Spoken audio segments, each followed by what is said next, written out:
आप 15 ऐसे लोगों को पकड़ के लाइए जो जिंदा हों और चुनाव आयोग उन्हें मृत बताकर वोटर लिस्ट से बाहर कर रहा हो। ये कहना है सुप्रीम कोर्ट का। जी हां, एक बार फिर से अदालत में थोड़ी देर सुनवाई हुई और तारीख पे तारीख वाला खेला शुरू हो गया। जस्टिस सूर्यकांत और जस्टिस जय माल्या बागची इस मामले पर सुनवाई कर रहे थे। याचिकाकर्ताओं के वकील ने क्या कहा और दोनों जजों ने क्या कुछ कहा, सब कुछ आसान भाषा में जानेंगे। इसके साथ ही कश्मीर और कश्मीरियों के दर्द को भी समझने का थोड़ा सा प्रयास करेंगे जो संसद में गूंजा है। उधर राहुल गांधी 22 बच्चों को गोद लेने जा रहे हैं। ये 22 बच्चे कौन हैं उस पर तो बात करेंगे ही। संसद में चल रही कार्यवाही को लेकर और सरकार के रवैये को लेकर वरिष्ठ पत्रकार रवीश कुमार ने कुछ महत्वपूर्ण बातें लिखी हैं, सवाल किए हैं, वो भी देखेंगे। अच्छा, एक बात बताइए, अगर कोई व्यक्ति आतंकियों के मरने पर उन्हें शहीद बुलाए और मसूद अजहर जैसे भारत के दुश्मन को साहेब बुलाए तो आप उस व्यक्ति को क्या कहेंगे? खासकर ये बात यदि कोई विपक्षी नेता बोल दे तो देश में कितना बड़ा तांडव हो जाता। मगर मोदी शाह के एक लाडले मंत्री ने यही बात बोला है, वो भी भरी संसद में। उधर बिहार के डिप्टी सीएम सम्राट चौधरी की उम्र 10 साल में 23 साल बढ़ गई, यानी इनका जीवन बहुत तेजी से भाग रहा है, बहुत तेजी से, एकदम बुलेट ट्रेन की तरह। क्या खेल है वो भी समझेंगे। इनका खेला जरूर देखिएगा, एकदम विश्वगुरु टाइप का है। आगे बढ़ने से पहले आप सभी से एक छोटी सी अपील है, पहली बार है तो चैनल को सब्सक्राइब करके घंटी बजा दीजिए टन से। हर एक वीडियो को लाइक और शेयर करना जरूरी है, तभी आपका ये चैनल मजबूत होगा। इसके अलावा आपको मालूम है कि हम किसी धन्ना सेठ या राजनीतिक दल के दम पर नहीं चलते, तभी उन मुद्दों पर खुल के बात हो पाती है जिन्हें छुपाने के लिए गोदी मीडिया को पैदा किया गया है। हमारा काम पसंद आता हो तो इस QR कोड या अपने मोबाइल नंबर का प्रयोग करते हुए जो भी हो सके आर्थिक सहयोग भेजने का प्रयास जरूर करें। बहुत बहुत धन्यवाद। सबसे पहले SIR के मामले पर बात कर लेते हैं। कल हमने देखा था किस तरीके से सुप्रीम कोर्ट में कुछ मिनट के लिए सुनवाई हुई। ड्राफ्ट लिस्ट पर रोक लगाने से सुप्रीम कोर्ट ने मना कर दिया। हालांकि यह भी माना कि कोई भी कागज फर्जी तरीके से बनाया जा सकता है, जो कि सीधे सीधे केंचुआ के मुंह पर तमाचा था। मगर दूसरी तरफ यह भी नजर आया कि तमाचा मारने के बाद केंचुआ को उठा के सर पे बिठा लिया गया। सुप्रीम कोर्ट ने कहा कि अभी तो मसौदा लिस्ट आ रही है, आने दीजिए। और आज जब इस मामले पर सुनवाई हुई तो याचिकाकर्ताओं के वकीलों ने क्या कहा और सुप्रीम कोर्ट में जजों ने क्या कहा, उसको जरा ध्यान से सुनिए। सबसे पहले तो आपको यह बता दें कि अब नई तारीख मिल गई है। 12 और 13 अगस्त को SIR मामले पर सुनवाई होगी। एसोसिएशन फॉर डेमोक्रेटिक रिफॉर्म्स की ओर से पेश हुए अधिवक्ता प्रशांत भूषण ने सुप्रीम कोर्ट को बताया कि 65 लाख लोगों के फॉर्म SIR प्रक्रिया के दौरान जमा नहीं किए गए हैं, क्योंकि या तो उन्हें मरा हुआ बताया गया है या फिर अस्थायी रूप से कहीं और चले जाने की बात कही गई है। प्रशांत भूषण ने कहा कि इन लोगों को लिस्ट में शामिल होने के लिए नए सिरे से आवेदन करना हो जाएगा। इस पर जस्टिस सूर्यकांत ने कहा कि भारत का चुनाव आयोग एक संवैधानिक संस्था होने के नाते कानून के अनुसार कार्य करने वाला माना जाएगा। यानी होने वाले चीफ जस्टिस के अनुसार चुनाव आयोग कानून के अनुसार काम करने वाला माना जाएगा, क्योंकि वो संवैधानिक संस्था है। बाकी आप लोग समझते रहिए। आगे इन्होंने आश्वासन भी दिया है कि न्यायालय आपकी चिंताओं पर सुनवाई करेगा। जस्टिस सूर्यकांत ने कहा कि हम यहाँ हैं, हम आपकी बात सुनेंगे। पीठ में दूसरे जज ने कहा कि यदि कोई SIR नहीं था तो जनवरी 2025 की सूची ही शुरुआती बिंदु है।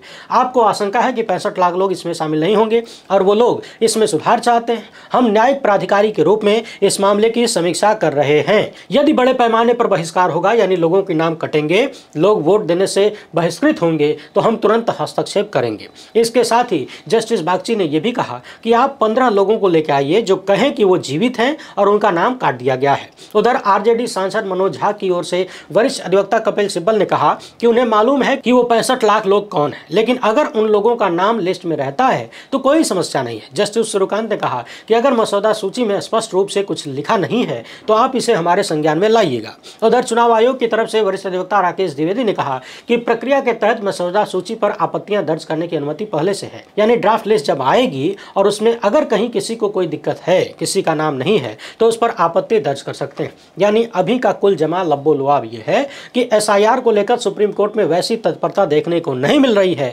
जितना गंभीर ये मसला है। वैसे भी पिछले कई साल से अमृतकाल में ये देखा गया है कि चुनाव संबंधित गंभीर मामलों में न्यायपालिका ज्यादातर जरूरत से ज्यादा सुस्त नजर आती है। ऐसा लगता है कि जानबूझकर डिले किया जा रहा है, चीजों को टाला जा रहा है।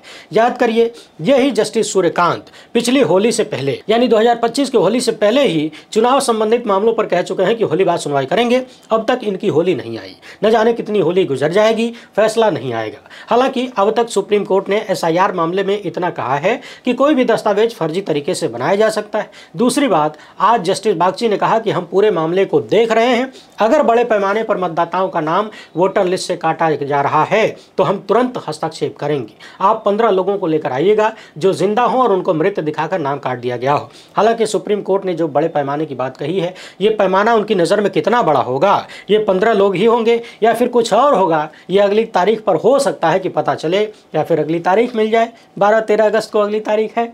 उधर संसद में तमाम मामलों पर बातचीत हो रही है, खासकर जम्मू कश्मीर में जो कुछ हुआ। दूर बैठकर देशवासियों को आतंकी घटनाओं के दौरान गुस्सा और भारत के हमले में जोश, आनंद सब कुछ मिलता है, मगर ज्यादातर लोग ये अंदाजा नहीं लगा पाते कि कश्मीरियों के साथ क्या हो रहा है, वो कैसा महसूस कर रहे हैं। सदन में सांसद रोहिल्ला मेहंदी ने बेहद ही बेबाक और निडर तरीके से कश्मीरियों की पीड़ा को सामने रखा और कहा कि आतंकियों के साथ जंग से पहले, पाकिस्तान जैसे देश के साथ जंग से पहले कश्मीर की आम आवाम के साथ जंग शुरू कर दी जाती है। अभी पहलगाम के हमले को ही देखा जाए, हमले के बाद जिसमें 26 लोग मारे गए, इस हमले के बाद 2000 से ज्यादा कश्मीरियों को जांच एजेंसियों ने उठाया।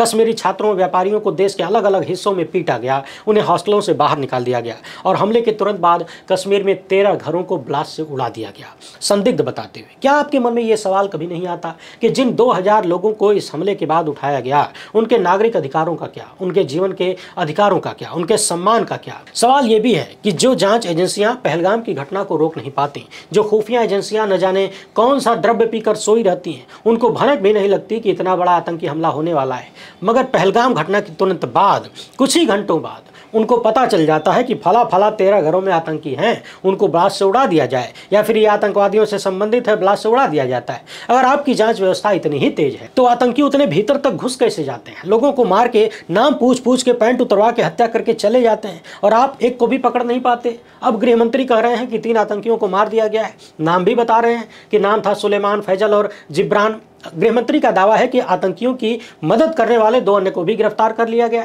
अब खबरदार कोई ये सवाल नहीं करेगा कि क्या ये आतंकी इस बात का इंतजार कर रहे थे कि जिस दिन सदन में पहलगाम और ऑपरेशन सिंदूर वाले मामलों पर चर्चा होनी होगी, उसी दिन ये लोग मरने के लिए आ जाएंगे। और घटना के बाद इतने महीने तक वो लोग यदि पाकिस्तानी थे तो भागे क्यों नहीं? उस दौरान तो कोई पकड़ नहीं पाया, फिर ठीक उसी दिन कैसे पकड़े गए जिस दिन संसद में चर्चा होनी थी? और यदि ये वही आतंकी हैं जिन्हें पकड़ना था, जिन्हें मारना था, तो क्या इनका कोई सुराग उन 13 घरों से मिला जिन्हें तुरंत ब्लास्ट कर दिया गया? और अगर नहीं मिला तो ब्लास्ट करने वालों को क्या सजा दी जाएगी? क्या उन पर कोई कार्रवाई होगी? जिन 2000 कश्मीरियों को गिरफ्तार किया गया, यानी उन्हें उठाया गया, क्या उनसे इन आतंकियों का सुराग मिला या फिर उन्हें कश्मीरी होने की सजा मिली? कश्मीर के लोगों का दर्द जब रोहिल्ला मेहंदी बता रहे थे, उसी दौरान सत्ता पक्ष के किसी व्यक्ति ने कह दिया कि तो इसमें गलत क्या है? यानी कहीं कोई घटना हो, 13 कश्मीरियों के घर को बम से उड़ा दो, 2000 लोगों को गिरफ्तार कर लो, उन्हें उठा लो, जांच एजेंसियां उठा के प्रताड़ित करें, बदनाम करें, बेइज्जत करें और इन्हें कोई फर्क नहीं पड़ता। भाजपाई सत्ता को लगता है कि इसमें गलत क्या है, इसमें कुछ गलत नजर नहीं आता है। जबकि पुलवामा से लेकर पहलगाम तक बार बार इंटेलिजेंस फेलियर और सत्ता की नाकामी सामने आई है, यानी जहां काम करना है वहां काम नहीं कर पाते। घटना होने के बाद गिरफ्तारी और जेल भरो कार्यक्रम शुरू हो जाता है। कश्मीर में पहलगाम घटना के बाद ऑपरेशन सिंदूर शुरू हुआ और इसके बाद भारत पाकिस्तान के बीच गोलीबारी शुरू हुई। इस गोलीबारी में पुंछ में बहुत सारे परिवार तबाह हुए, 22 बच्चे अनाथ हुए। अब नेता प्रतिपक्ष राहुल गांधी ऑपरेशन सिंदूर के दौरान गोलीबारी में अपने परिवारों को खोने वाले 22 बच्चों की जिम्मेदारी उठाने जा रहे हैं। पिछले दिनों हमने देखा था कश्मीर में मची तबाही को देखने सत्ता पक्ष के लोग बिल्कुल नहीं गए। प्रधानमंत्री से तो आप उम्मीद भी नहीं कर सकते, सपने में भी नहीं कर सकते। फीता काटने कश्मीर चले जाते हैं लेकिन पीड़ितों से मिलने नहीं। जहां संकट होता है वहां प्रधानमंत्री नहीं होते, वो खाली फोटो खिंचाने, मटर गश्ती करने में सबसे आगे रहते हैं। टाइम पास वाला काम इनसे करा लीजिए, मजा लेने देने वाला काम करा लीजिए, बाकी काम ये नहीं कर सकते। और किसी भाजपाई नेता की भी इतनी क्षमता नहीं रह गई है कि वो इस तरह के काम करे और फुटेज लेकर जाए, उसके पक्ष में माहौल बन जाए। लेकिन राहुल गांधी ने 22 बच्चों को गोद लेने का फैसला किया है। इससे पहले राहुल ने निर्भया के परिवार को सहारा दिया, हर तरीके से मदद की। मांझी परिवार की कहानी हाल ही में सामने आई कि उनका घर बनवा दिया, लकड़ी और फूस का घर था, पक्का मकान बनवा रहे हैं। और सबसे बड़ी बात यह है कि राहुल गांधी या उनके परिवार या उनके करीबी लोगों के माध्यम से इस तरह की खबरें सामने नहीं आती हैं, बल्कि ऐसा लगता है कि ये लोग मदद करने के बाद छुपाते हैं कि लोगों को बताना नहीं है। निर्भया मामले में ही कई साल बाद निर्भया की मां ने किसी टीवी इंटरव्यू में बोल दिया, तब देश को पता चला कि राहुल गांधी ने उनके बेटे को पायलट बनाया और लगातार उसके संपर्क में रहे, उनका मार्गदर्शन करते रहे। वरिष्ठ पत्रकार दयाशंकर मिश्र लिख रहे हैं कि काश भारत के प्रधानमंत्री भी नागरिकों के प्रति इसी संवेदनशीलता से पेश आते, अनंत विदेशी दौरों के भ्रमण से थोड़ा सा वक्त अपने देश के लिए भी निकाल पाते। उधर एक तरफ देश के प्रधानमंत्री, गृहमंत्री और रक्षा मंत्री लगातार एक बात कहते हैं कि आतंकवाद और बातचीत एक साथ नहीं चल सकते। इस पर वरिष्ठ पत्रकार रवीश कुमार ने लिखा है कि रक्षा मंत्री कहते हैं कि आतंकवाद और बातचीत एक साथ नहीं चल सकते। लेकिन उसी भाषण में कहते हैं कि भारत ने अमेरिका से कहा कि पाकिस्तान को हमारे डीजीएमओ को फ़ोन करना पड़ेगा और पाकिस्तान ने फ़ोन किया तो जंग रोक दी। क्या फ़ोन करने से पहले पाकिस्तान ने आतंकवाद की जड़ें मिटा दी थी? यानी कि अगर पाकिस्तान ने आतंकवाद को ख़त्म कर दिया था तभी तो बातचीत होनी चाहिए थी, वरना फ़ोन काट देते।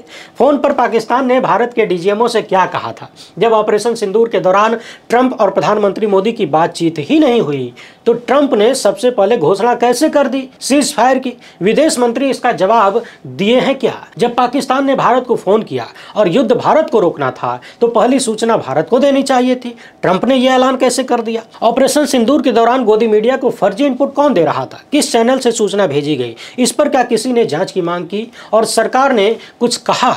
जब सेना ने ऐसी सूचना दी ही नहीं थी तो फर्जी सूचना फैलाकर सेना को शर्मसार कौन कर रहा था? डॉक्टर मुकेश कुमार लिख रहे हैं कि पहलगाम हमले, ऑपरेशन सिंदूर और अचानक हुए युद्ध विराम पर लोकसभा में तीखी बहस चल रही है। सरकार खुद को बचाने के लिए राष्ट्रभक्ति का मुखौटा पहनकर मैदान में उतरी है। वो सेना को ढाल बना रही है और विपक्ष को राष्ट्रवाद के जाल में फंसाने का प्रयास कर रही है। मगर ऐसा लगता है कि विपक्ष इसके लिए तैयारी करके आया है। उसने सत्ता पक्ष की रणनीति को विफल करने के लिए एक से बढ़कर एक हमले किए। राजनाथ सिंह जब बड़े बड़े दावे कर रहे थे तो राहुल गांधी की एक छोटी सी बात ने उनकी हवा निकाल दी। इसके बाद गौरव गोगोई ने तो धुआं ही उड़ा दिया। सच तो यह है कि बहस की शुरुआत जिस तरह से राजनाथ सिंह ने की उसमें उतना जोर नहीं था, बल्कि वो विपक्ष को गोला बारूद दे रहे थे। विदेश मंत्री ने जो कुछ कहा वो भी प्रभावशाली नहीं था। विपक्ष का हर वक्ता आक्रामक नजर आया। उधर संसद में कल मोदी सरकार के मंत्री ललन सिंह, जो कि नीतीश कुमार की पार्टी से आते हैं, उन्होंने कहा कि हमले में सैकड़ों आतंकी मारे गए, शहीद हुए। यानी आतंकियों के लिए मोदी शाह के मंत्री, नीतीश कुमार के मंत्री शहीद शब्द का इस्तेमाल कर रहे हैं। और सुनिए, आतंकियों के आका को यानी मसूद अजहर को ललन सिंह मसूद अजहर साहब कहकर बुला रहे हैं, वो भी भरी संसद में। अब भारत के दुश्मन आतंकियों से इनका कौन सा प्रेम है? आतंकियों के आकाओं को इतना सम्मान क्यों दे रहे हैं? इसका जवाब या तो ये दे सकते हैं ललन सिंह, नीतीश कुमार, या फिर मोदी शाह दे सकते हैं। वैसे आपको एक बात और याद दिला दें, अभी हाल ही में सावन के दौरान ललन सिंह मटन पार्टी भी दे रहे थे। बिहार में खुद ही अपने हाथों से परोस भी रहे थे, माथे पर बड़ा सा टीका चंदन लगाए हुए, हाथों में मोटा सा कलेवा बांधे हुए, लेकिन मटन खिला रहे थे। हालांकि कब किसको क्या खिलाना है, खाना है, ये उसकी अपनी पसंद है। लेकिन अगर यही काम यानी आतंकियों को शहीद का दर्जा देना, आतंकियों के आकाओं को साहब बुलाना और सावन में मटन खिलाना, ये काम अगर विपक्ष के किसी नेता ने कर दिया होता तो सोचिए गोदी मीडिया को कितना बढ़िया कंटेंट मिल जाता और गोदी मीडिया कितने हफ्ते तक इसी पर डिबेट करके गुजार देता, देशद्रोह और हिंदू विरोध का आरोप लगाते हुए जमकर बदनाम करता। मगर आप भी जानते हैं इस तरह का दोहरापन गोदी मीडिया से लेकर भाजपाई सत्ता में कूट कूट कर भरा है। अब जरा एक नजर इधर देख लीजिए। बिहार सरकार में भाजपा के डिप्टी सीएम है सम्राट चौधरी। वरिष्ठ पत्रकार डॉक्टर मुकेश कुमार ने इनका 2 एफिडेविट शेयर किया है। एक है साल 2010 का और दूसरा है साल 2020 का। लिख रहे हैं कि बिहार के उप मुख्यमंत्री सम्राट चौधरी अलग ही ग्रह के जीव हैं। 10 साल में उनकी उम्र 23 साल बढ़ गई। इस रफ्तार से अगर उम्र बढ़ती रही तो वे जल्द ही 75 के होकर मार्गदर्शक मंडल में शामिल हो जाएंगे। बताइए, उप मुख्यमंत्री स्तर का नेता भी जालसाजी में लिप्त पाया जा रहा है। आप भी अपनी स्क्रीन पर देख सकते हैं जो कागजात शेयर किए गए हैं। साल 2010 में सम्राट चौधरी की उम्र 28 साल थी, जबकि साल 2020 में इनकी उम्र 51 साल हो जाती है।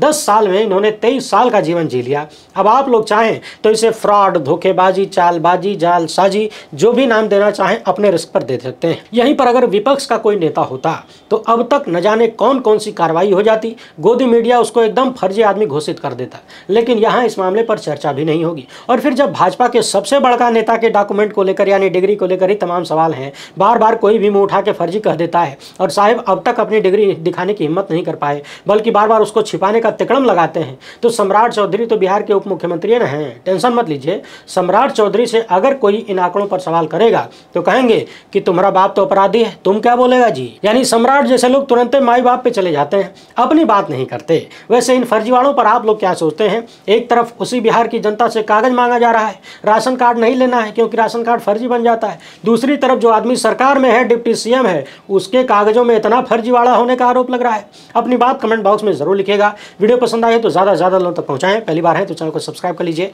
हमसे जुड़ने के लिए बहुत बहुत धन्यवाद। जय हिंद।